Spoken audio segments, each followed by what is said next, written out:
Therefore, the right knowledge of God and His ways is the servant of God-glorifying joy in God and God-glorifying love for people.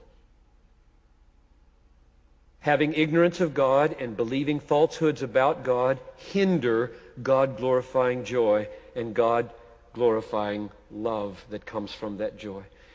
And they hinder God-glorifying friendships and Christ-exalting camaraderie. Now, the reason for this paragraph is to resist something that I read on the page of Emergent Village. This is a very different take on friendship than what I read there. And I'll read you what's there. You can go find it. We believe, the leaders of the Emergent conversation talking, we believe in God, beauty, future, and hope. But you won't find a traditional statement of faith here. We don't have a problem with faith, but with statements.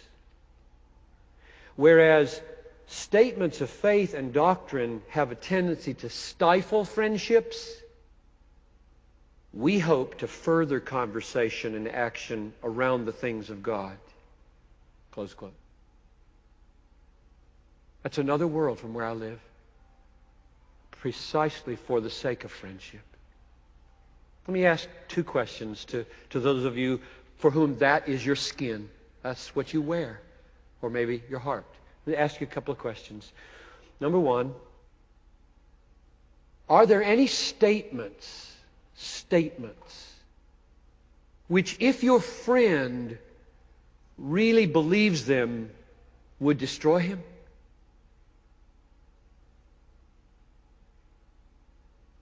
The statements like, Jesus is not God, or God is unjust, or Jesus did not die for our sins, or I don't need to trust Jesus to escape God's wrath.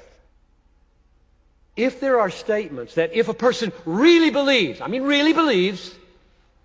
would destroy your friend, then wouldn't denying those statements in his presence and writing out the alternative true statement sustain him in the friendship and not stifle it? That's my first question. Here's my second question. It comes from C.S. Lewis. Everybody should read The Four Loves. It's a most powerful and penetrating book, published in 1960, The Four Loves, in which he distinguishes the love of romance, or eros, and the love of friendship, or philia. And here's the way he distinguishes them. In romance, two people face each other and tell each other how much they like about each other. And that's good.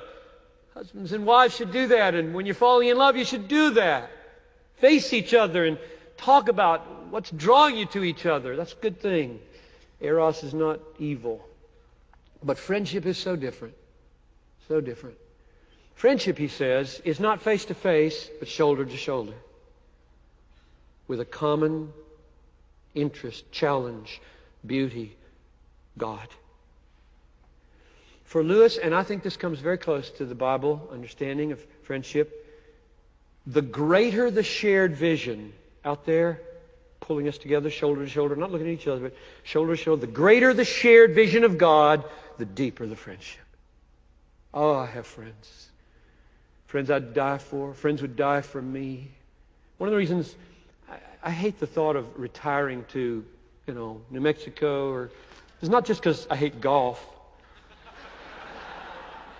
and don't want to go to Punta Gorda, Florida for sure and collect shells. But the reason is because I would like my friends to bury me. I look forward to what those hospital last visits are going to be like. I don't want to die. I'd rather Jesus come. I really would. I think that's biblical. Don't want to be unclothed. I'd rather be overclothed with life. But I'm probably going to die. That's my eschatology.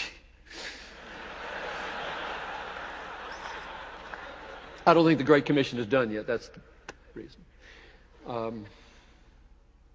And when I do,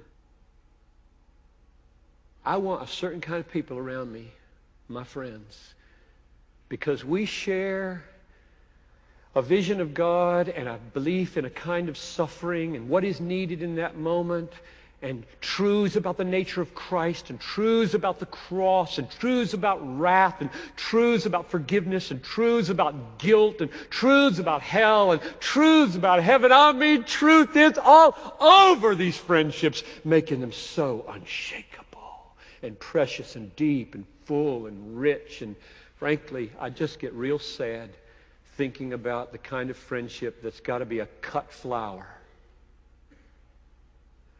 Can maintain it for a little while. It's pretty. It's pretty. It's got no root in truth. It will not survive. But worse than the fact that it won't survive is that if you cut it and say, statements only imperil friendships. If you cut it off from truth, that friendship and its joy can't glorify the God of truth.